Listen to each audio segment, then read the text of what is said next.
This 5-minute solution will show you how to reset your Roblox pin if you forgot it. Follow these easy steps to do it. Open Roblox and scroll down all the way to the bottom and click on Help. And here click on Roblox account. And here scroll down under account settings section. You will get a forgot the pin option. So click on that.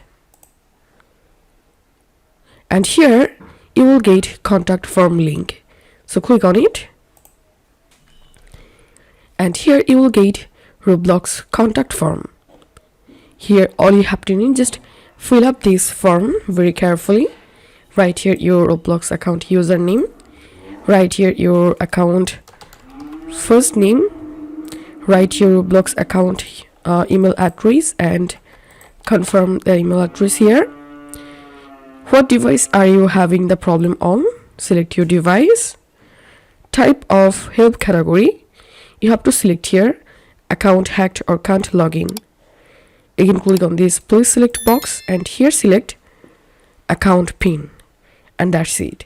In this description you have to describe that you want to reset your pin, or you forgot your pin, or you can't access your email address that you used to create your Roblox account.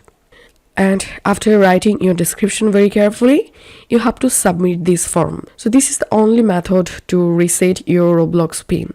If you find this video helpful, don't forget to subscribe 5-minute solution. See you in the next video.